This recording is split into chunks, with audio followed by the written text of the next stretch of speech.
আমার সোনার বাংলা, আমি তোমায় ভালোবাসি, যেই গানটি আমরা গেয়েছি আমাদের জাতীয় সঙ্গীত হিসেবে, যেটার লিখেছেন রবীন্দ্রনাথ ঠাকুর, যেখানে উল্লেখ নেই বাংলাদেশের কথা।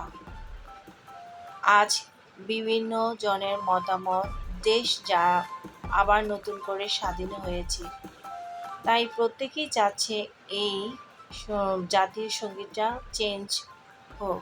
আমিও চাই এই জাতীয় সঙ্গীতটা চেঞ্জ হোক। কার কি মতামত অবশ্যই জানাবেন। দেশ স্বাধীন হওয়ার পরে সব কিছু নতুনভাবে আবার সুন্দরভাবে দেশটাকে সুন্দরভাবে আজকে তরুণরা সাজাচ্ছে। সবার কাছেই ভালো লাগছে, আমার কাছেও ভালো লাগছে। নতুন করে আমাদের বাংলাদেশ আবার নতুনভাবে সাজছে। আমরাও চাই এই জাতীয় সঙ্গীতটাও নতুনভাবে আমাদের মাঝে আসুক। আমি জানি না আমার সাথে আপনারা সবাই একমত কিনা। যদিও ছোটবেলা থেকে এই জাতীয় সঙ্গীত গেয়ে আমরা বড় হয়েছি, এখনও স্কুলে জাতীয় সঙ্গীত আমার বাচ্চারা গায়। কার কী মতামত অবশ্যই জানাবেন, ভালো লাগলে লাইক দিবেন।